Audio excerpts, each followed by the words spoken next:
Assalamualaikum warahmatullahi wabarakatuh. Apa kabar pemirsa Banten TV? Senang sekali saya Lili Kulhuwatunima kembali menjumpai Anda. Kali ini tentu saja dalam podcast kita ulas satu tema menarik, DPRD Banten perjuangkan aspirasi masyarakat. Seperti yang kita ketahui pemirsa, DPRD Banten sebagai legislatif tentu turut mengawasi jalannya pemerintahan. Sejauh mana pemerintah menjalankan kebijakan dan program kerjanya, anggota DPRD Banten juga berperan sebagai penyambung lidah masyarakat karena mereka adalah perwakilan rakyat yang bertugas menyalurkan aspirasi dan keluhan warga kepada pemerintah daerah. Sejauh mana anggota DPRD memperjuangkan aspirasi masyarakat?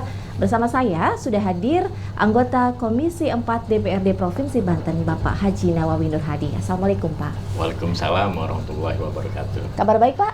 Alhamdulillah. Sehat. Alhamdulillah sehat, baik dan terus semangat memperjuangkan aspirasi masyarakat begitu ya Pak ya? Untuk aspirasi masyarakat. Mantap. Baik Pak. Kita tahu Pak, DPRD Banten ini kan memiliki peran sentral tentu saja dalam turut mengawasi jalannya pemerintahan. Selama Bapak menjadi wakil rakyat, adakah temuan dari kesalahan pemerintah mungkin? Ya, dalam suatu penyelenggaraan, ya secara umum sih mungkin ya tidak ada. Hanya namanya juga manusia ya, apalagi ini sebuah APBD ya. Pasti ada saja sih dalam perjalanan itu ada saja. Contoh yang untuk tahun kemarin saja ya itu kan menjadi temuan BPK terkait pembangunan di mana di Kecamatan Sumur Pandeglang aja di desa itu kan agak terlambat ya, tidak sesuai dengan kontrak yang disepakati, sehingga itu menjadi temuan juga ya. Kemudian juga dari hasil pemeriksaan BPK juga ada beberapa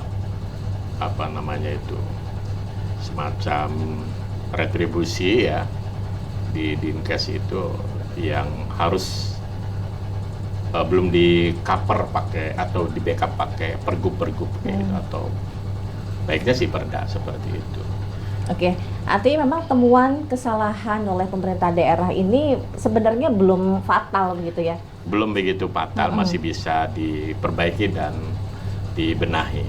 Kalau sudah fatal itu bisa interpelasi nanti. Lebih ke hukum barangkali ya? Iya, bisa APH masuk dan DPR bisa melakukan haknya, hak angket, hak interpelasi seperti itu. Oke, kemudian Pak, melalui fungsi legislasi, anggaran, dan juga pengawasan, itu kan fungsi dari DPRD begitu ya. Anggota Dewan Wakil Masyarakat dalam membentuk peraturan daerah tentu saja. Tahun ini apa perda mungkin yang sudah dibuat atau barangkali diusulkan oleh DPRD? Salah satunya?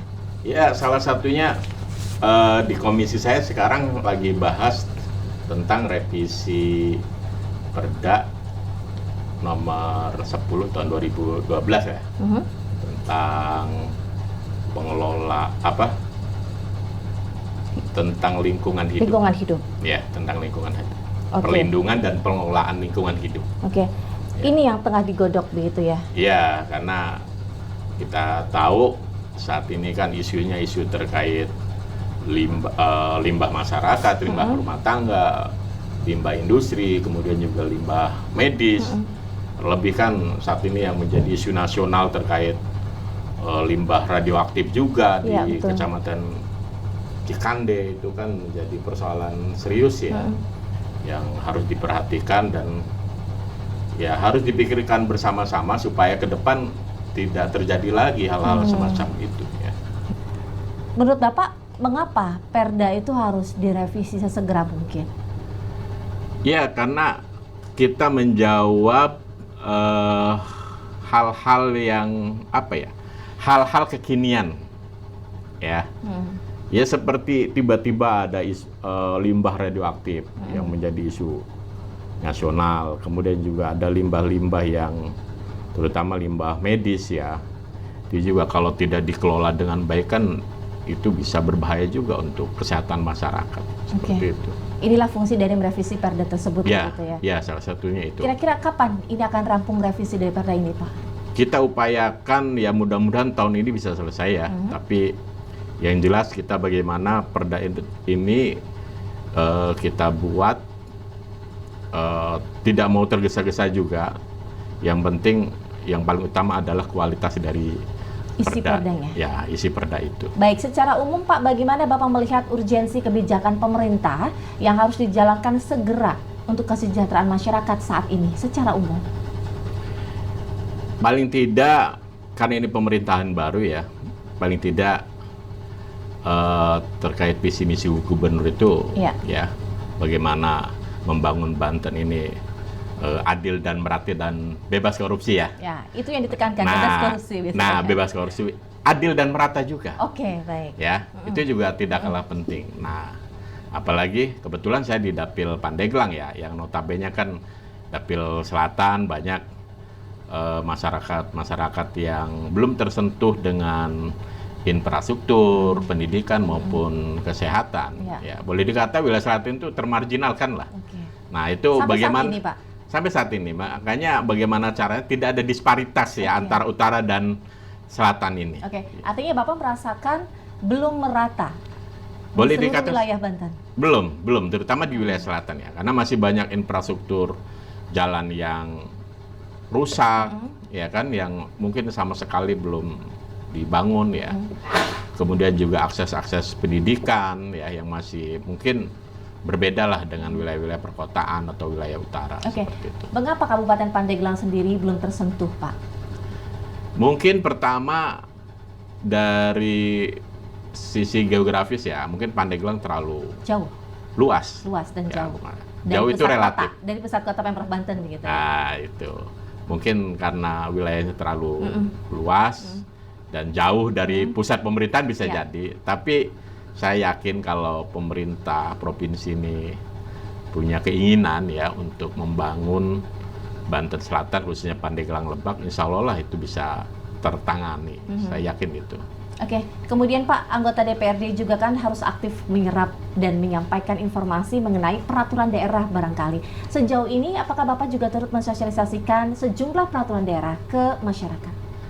Iya, tentunya di berbagai kesempatan kita selalu menyampaikan itu, ya, baik di forum-forum resmi, ya, maupun informal juga ketika kita berkunjung ke warga, kita sampaikan hal-hal terkait program-program pemerintah, apalagi terkait perda-perda yang kita sudah bahas maupun perda yang sudah dibahas. Misalnya kalau kebetulan saya dari PKB, kita dekat dengan masyarakat pesantren, kita juga sampaikan terkait perda fasilitas penyelenggaraan pesantren yang sudah kita buat ya, perda nomor 1 tahun 2022 kalau tidak salah. Itu kita sampaikan bahwa Banten sudah memiliki perda itu, tinggal mungkin implementasi pemerintah bagaimana keefektifan dan pelaksanaan perda ini. Ya. Itu saja sih. Lalu sejauh ini sejumlah perda yang sudah disahkan, apakah dijalankan dengan baik oleh pemerintah? Nah, ini memang yang kadang-kadang dikeluhkan oleh masyarakat juga. Masih banyak perda-perda yang sudah kita sepakati, sudah kita sahkan, kita sudah capek lah ya membahasnya, dan anggaran juga mungkin tidak sedikit untuk membuat satu perda. Tapi kadang-kadang ketika perda ini sudah dibuat, saya tidak tahu entah mengapa ini kenapa kok masih belum begitu maksimal. Contohnya perda nomor 1 tahun 2022 saja ya terkait fasilitas penyelenggaraan pesantren. Ini kita belum begitu melihat ya sejauh mana implementasi perda ini. Kalau tidak salah ini karena memang belum ada pergubnya kalau yang perda pesantren. Ya harusnya ketika perda ini sudah dibuat, Pak Gubernur segera dong. Sudah ada pergubnya. Sudah harusnya. ada dong. Biar itu bisa kan, dijalankan. Iya, harusnya segera dijalankan. Berarti kelemahan perda-perda yang belum dibuat karena memang tidak ada peraturan yang mengikat untuk mendorongnya. Makanya saya katakan bagaimana keinginan pemerintah ya untuk melaksanakan perda-perda itu. Perda bukan hanya menjadi peraturan tapi juga dijalankan. Iya, harusnya seperti itu. Kemudian Pak, sebagai anggota DPRD yang juga wakil dari rakyat, menurut Bapak hal apa saja yang seharusnya diperjuangkan oleh anggota DPRD Banten? Ya tentunya sebetulnya banyak ya.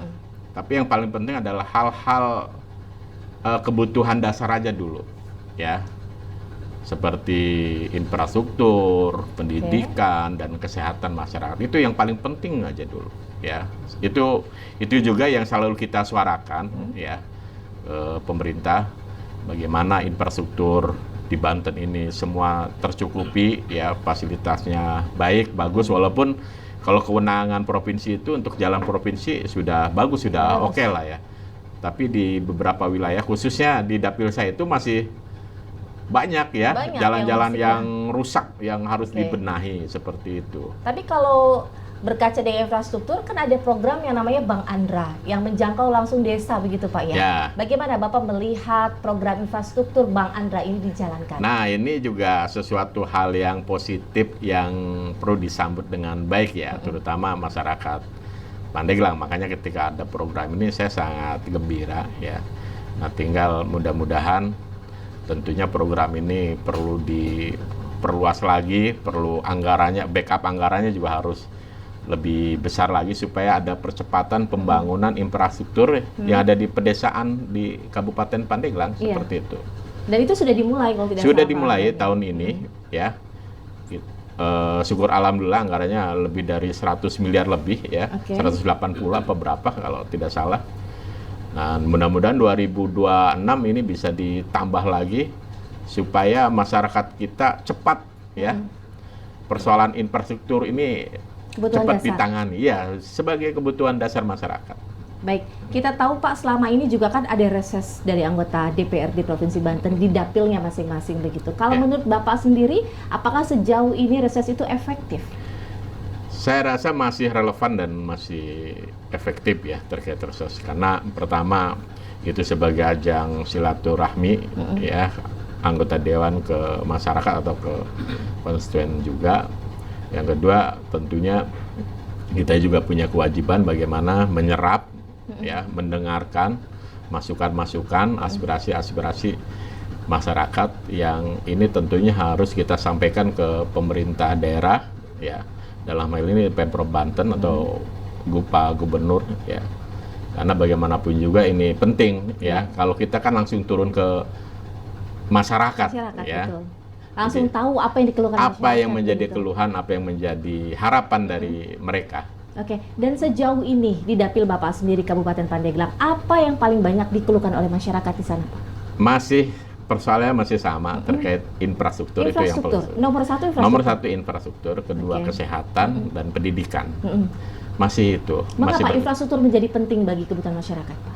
Ya paling tidak dengan infrastruktur baik, aktivitas mobilitas masyarakat kan bisa berjalan dengan baik, terutama wilayah-wilayah pedesaan. Karena kalau infrastrukturnya jelek, ini kan hasil-hasil pertanian, perkebunan, ini kan akan sangat berdampak sekali. Mengingat Pandeglang wilayah pertanian, perkebunan. Ketika infrastrukturnya rusak kan harga-harga hasil alam ini menjadi murah, ya, karena kosnya tinggi seperti itu. Oke, kemudian di beberapa kesempatan, beberapa waktu yang lalu juga Pak, ada sejumlah desa di Kabupaten Pandeglang yang memang mengeluhkan bagaimana kondisi infrastruktur jalan desanya. Puluhan tahun konon tidak tersentuh oleh bantuan dari pemerintah. Bagaimana Bapak melihat ini? Kemudian juga bagaimana masyarakat melaporkan atau mengeluhkan, upayanya seperti apa agar ini cepat tertangani begitu? Ya. Tentu ini menjadi keprihatinan kita, kemirisan kita, ya. Terlebih saya juga pernah lah, ya, mendengar bahkan melihat langsung masyarakat mengeluh, ini kok kita sudah merdeka kok, tapi sepertinya kita belum merdeka karena belum ada aspal yang masuk katanya, seperti itu. Makanya ini menjadi keprihatinan kita dan tentunya. Sebetulnya banyaklah cara-cara masyarakat untuk menyampaikan masukan, aspirasi. Kalau di tingkat desa kan ada musrenbangdes ya, kemudian musrenbang kecamatan dan kabupaten. Nah, kalau kita sendiri dengan cara-cara reses inilah ya, kita bisa masuk, kita bisa mendengar, bisa ada masukan-masukan, keluhan-keluhan, bahkan bisa melihat langsung kondisi di lapangan. Oke, gitu. Pak. Terkait keluhan masyarakat tentang infrastruktur jalan, terkadang memang mengapa lamban untuk memperbaiki infrastruktur jalan yang dikeluhkan oleh masyarakat itu sendiri. Meski ada musrenbang desa tiap tahunnya begitu. Apa sih kendalanya? Apakah karena anggaran dari pemerintah provinsi yang tidak mencukupi atau seperti apa? Pertama tentunya saya rasa terkait masalah komunikasi dan koordinasi juga ya. Dan yang paling penting juga mungkin daerah ya, entah itu Pemkab maupun provinsi ya, Pemprov, itu bisa saja karena terbatasnya anggaran. Tapi saya sih berharap dalam hal ini ya Pemprov maupun Pemkab harus lebih peka lah, mana ya wilayah-wilayah mana yang harus menjadi skala prioritas. Ya, jangan membangun itu karena like or dislike kayak gitu, karena misal wilayah itu tidak mendukung yang jadi sekarang misal, kemudian diabaikan kayak gitu, atau misal di wilayah itu tidak ada anggota dewannya misalnya, kemudian diabaikan, jangan seperti itu. Ya, pembangunan ini harus merata, adil. Ya, sesuai dengan visi misi Pak Gubernur. Berarti tugasnya wakil rakyat yang menjebatani ke pemerintah daerah begitu. Dan selama ini Bapak sudah banyak menyerap aspirasi dari masyarakat, kemudian mengutarakannya ke pemerintah. Setiap hasil reses kita sampaikan. Ya, bahkan bukan reses pun tetap kita sampaikan. Adapun dilaksanakan atau tidak kan itu kembali lagi ke Pemprov sendiri ya. Mau melaksanakan apa itu. Tapi yang jelas kita sudah berulang kali ya menyuarakan itu, menyampaikan itu. Tetapi ya yang perlu saya sampaikan, kita hanya legislatif bukan eksekutif ya. Kita hanya menyampaikan saja, walaupun memang betul kita punya kewajiban untuk memperjuangkan itu ya. Tapi insya Allah sih ya kita terus tidak henti-hentinya untuk memperjuangkan persoalan-persoalan apa yang menjadi harapan keinginan masyarakat. Kemudian bagaimana Pak pengolahan aspirasi yang Bapak serap dari reses menjadi suatu kebijakan pemerintah? Prosesnya seperti apa? Ya, tentunya melalui ada beberapa pintu masuk sebetulnya ya. Pertama tentunya melalui musrenbang des, musrenbang kecamatan, kemudian terus sampai ke PPAS. Dan ada lagi melalui pokir ya, pokok-pokok pikiran anggota dewan ya, yang sudah diatur oleh undang-undang dan peraturan pemerintah ya. Baik. Dari banyaknya aspirasi yang Bapak serap, kurang lebih berapa persen yang sudah dieksekusi oleh pemerintah sih? Kalau menurut kacamata Bapak? Ya sebetulnya masih jauh lah. Jauh dari harapannya. Masih jauh banget lah. Mungkin ya nggak nyampe, kayaknya 10% juga nggak nyampe. Tidak masih banyak. Iya, masih banyak. Berarti PR-nya banyak sekali. Masih banyak. Tapi kita juga maklumi situasi dan kondisi keuangan pemerintah juga ya. Tapi yang jelas kita tidak henti-hentinya, tidak bosan-bosannya untuk menyuarakan apa yang menjadi aspirasi masyarakat. Gitu. Mengapa Pak tidak semua aspirasi itu dapat ditampung dan diolah oleh pemerintah? Pertama tentunya karena pemerintah sendiri mungkin sudah ada program-program yang menjadi prioritas yang sudah direncanakan ya jauh-jauh hari. Kemudian yang paling jelas itu ya karena keterbatasan anggaran yang tersedia. Seperti itu. Lebih ke keterbatasan anggaran. Keterbatasan anggaran. Lalu bagaimana dorongan dari Komisi 4 untuk anggaran ini dipersiapkan lebih banyak gitu Pak? Ya, itu kan kaitannya dengan PAD ya. Iya, makanya apalagi saat ini juga transfer pusat ke daerah juga kan dipotong. Kemudian PAD kita turun cukup drastis ya. Hampir 2 triliun kalau saya hitung. Itu juga sangat memangkas ya kegiatan atau program-program yang sudah direncanakan itu juga ya. Harapan kita ke depan mudah-mudahan Pemprov proaktif ke depannya, apalagi terkait PAD ini, supaya serius ya, supaya persoalan-persoalan masyarakat ini bisa segera ditangani. Artinya harusnya ada dukungan dari pihak swasta begitu Pak, misalnya dari CSR untuk mengembangkan beberapa pembangunan di daerah. Bagaimana dorongan dari DPRD sendiri? Iya, kita juga sebetulnya tidak henti-hentinya berharap ke pihak swasta ya, perusahaan-perusahaan yang sudah bagus ya, sudah baik keuangannya untuk membantu masyarakat. Jangan hanya mereka di Banten ini hanya mengambil keuntungan semata, tapi juga kalau bisa menyisihkan dari keuntungan itu ya melalui CSR ini untuk membantu pemerintah ya supaya persoalan-persoalan masyarakat ini bisa cepat terselesaikan lah melalui CSR ini, walaupun mungkin tidak seberapa tapi paling tidak memperkecil ya seperti itu. Baik, tadi juga Bapak menyampaikan ada 3 hal dasar tadi yang menjadi kebutuhan masyarakat: infrastruktur, pendidikan, kemudian juga kesehatan. Mengapa 3 hal itu yang selalu dibutuhkan oleh masyarakat, Pak? Di Pandeglang juga begitu kan? Ya, karena memang kebutuhan itu memang sangat mendasar sekali ya. Terutama kita di Pandeglang yang mana fasilitas-fasilitas itu masih boleh dikatakan masih belum begitu inilah pendidikan dan kesehatan fasilitas. Ya, masih perlu di-upgrade lagi lah. Ya, baik terkait masalah kesehatan, rumah sakit yang tersedia.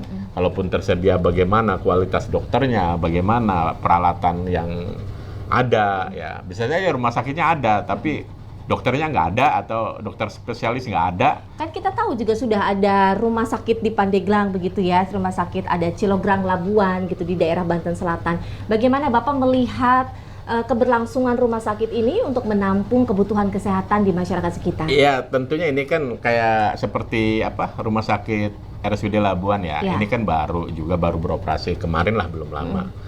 Dan ini sebetulnya kita sambut dengan baik ya, sangat kita tunggu ya. Mudah-mudahan ini bisa menjawab ya persoalan-persoalan kesehatan yang ada di masyarakat, terutama bukan masalah fasilitas rumah sakitnya juga ya, tapi juga terkait hal-hal lain seperti BPJS masyarakat. Betul. Ini juga harus diperhatikan BPJS karena BPI ya, Pak, ya? Iya, BPJS bantuan pemerintah ya, karena kita tahu ya di Pandeglang ini masih banyak ya masyarakat yang menengah ke bawah yang harus dibantu pakai BPJS pemerintah itu. Berarti artinya banyak juga masyarakat yang memang belum ikut kepesertaan BPJS gitu ya? Masih banyak. Mungkin ini yang harus lebih diprioritaskan. Ya, saya rasa itu tidak kalah penting dan sangat penting sekali.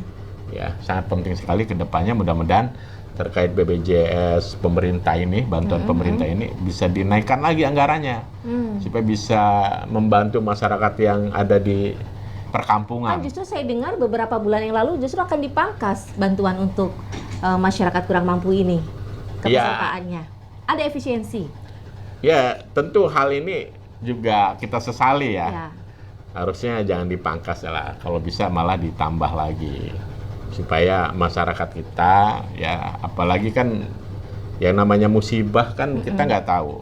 Ya, hari ini kita baik-baik saja, merasa sehat, tiba-tiba besoknya misal sakit mendadak. Ya, kalau masyarakat yang menengah ke atas yang mampu mungkin nggak ada masalah ya terkait biaya. Tapi kalau masyarakat kita yang boleh dikata menengah ke bawah, ya ini menjadi persoalan juga. Ya. Baik, kemudian Pak, anggota Dewan itu kan harus menjadi jembatan komunikasi, di mana anggota DPRD ini berfungsi sebagai jembatan antara masyarakat dan pemerintah. Nah, menurut Bapak, sudah puaskah masyarakat selama ini atas hal tersebut, Pak? Ya, kalau dikata puas mungkin saya yakin masih jauh lah, masih belum puas 100% lah. Kita juga masih banyak kekurangannya, terlebih juga kita kan anggota Dewan juga kan banyak aktivitas juga ya, baik penugasan pimpinan, apalagi juga kita kadang ada kegiatan-kegiatan kantor, kegiatan-kegiatan partai. Nah, tentunya saya yakin belum maksimal lah ya, dan ini menjadi catatan kita bagaimana kedepannya agar masyarakat ini merasa terpuaskan, merasa memiliki bahwa mereka punya anggota dewan ya sebagai mediator ya, sebagai kepanjangan tangan mereka ya terkait keluhan, terkait aspirasi masyarakat yang harus disampaikan ke pemerintah. Walaupun kadang-kadang ya itu tadi kita sudah menyampaikan tapi pemerintah juga punya keterbatasan anggaran. Nah, itu kadang-kadang dilemanya seperti itu. Iya, tapi begitu masyarakat menagih janji dong, Pak. Nah itu, tapi ya itu menjadi suatu resiko kita juga ya. Tapi yang jelas, yang penting kita tidak bosan-bosannya, tidak henti-hentinya untuk menyuarakan ya harapan itu, ya aspirasi itu terus kita suarakan, ya sampai betul-betul itu terwujud, terrealisasi. Oke. Itu. Lalu bagaimana dengan permohonan masyarakat yang tidak terwujud hingga saat ini? Adakah mungkin anggota Dewan sendiri memberikan pemahaman kepada masyarakat bahwa tidak semua keinginan itu dapat terwujud? Ya, tentu ya, supaya masyarakat tidak tidak a priori ke kita, tidak marah, tidak seolah-olah anggota Dewan itu tidak berfungsi, apalagi sekarang jadi sorotan. Iya. Ya. Nah, itu tentunya ketika ada aspirasi yang belum terwujud, ya kita harus memberi penjelasan-penjelasan dan pemahaman-pemahaman supaya mereka tidak kecewa, ya, tidak merasa sepertinya tidak diperjuangkan, ya. Makanya kita beri penjelasan bahwa pemerintah itu sekarang sedang melakukan efisiensi, ada hal-hal yang harus dikerjakan dulu yang lebih urgent. Nah, nanti kalau ini sudah selesai, nah mudah-mudahan keinginan masyarakat ini bisa dilaksanakan ke depannya seperti itu. Oke, selama ini Pak, apa kendala Bapak di lapangan dalam menyerap aspirasi masyarakat? Ya, saya rasa kendalanya itu tadi, ketika harapan masyarakat yang begitu besar dan antusias, ya, keinginannya besar. Keinginannya besar, masukannya banyak. Nah, kemudian kita terkendala oleh realita, ya, pemerintah terbatas anggaran, kemudian ada hal-hal yang harus diselesaikan oleh pemerintah, ya, yang pada akhirnya itu tadi, ya. Jadi aspirasi dan harapan masyarakat yang begitu besar, menaruh harapannya besar ke kita, ya, sebagai anggota Dewan. Nah, ketika ini tidak terwujud, terkadang kita juga ya agak-agak malu ya.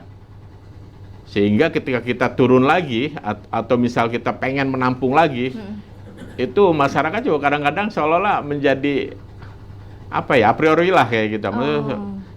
Kemarin aja belum terwujud, ini kok mau minta lagi. Padahal tetap optimis, tetap kita memberi pemahaman bahwa walaupun yang kemarin belum terwujud, tetap kita suarakan.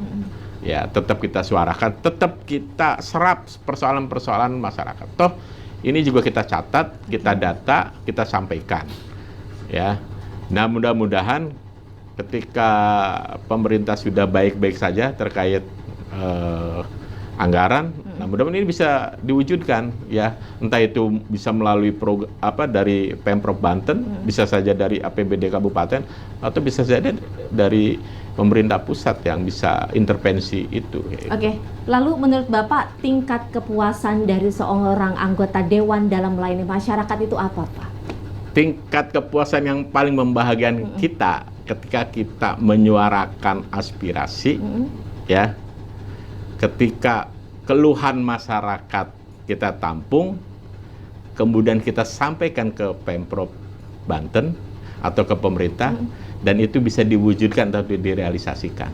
Itu kita sangat berbangga dan ya sangat gembira lah. Artinya kita sebagai kepanjangan tangan masyarakat betul-betul didengar, ya. Kemudian juga betul-betul dihargai seperti itu. Dan yang paling penting yaitu tadi, programnya bisa direalisasi, berarti masyarakat bisa merasakan. Oke, dan tadi Bapak bilang penyerapan aspirasi hingga eksekusinya belum sampai 10% selama ini? Belum lah, kalau kita banyak sekali. Artinya lah. Bapak belum merasakan kepuasan yang begitu banyak berarti? Ya, sebetulnya sih kalau bicara puas, kita nggak ada puasa lah. Karena keinginan harapan masyarakat juga sangat tinggi, ya. Tapi yang penting adalah kita tidak bosan-bosannya menyuarakan harapan masyarakat, menyuarakan aspirasi masyarakat sehingga ini bisa terwujud, ya, seperti itu. Baik, Bapak teruslah perjuangkan aspirasi masyarakat hingga full begitu ya. Terima kasih banyak Pak atas waktunya. Dan pemirsa, demikian podcast bersama Bapak Nawawi Nur Hadi. Sampai jumpa. Wassalamualaikum warahmatullahi wabarakatuh. Waalaikumsalam warahmatullahi wabarakatuh.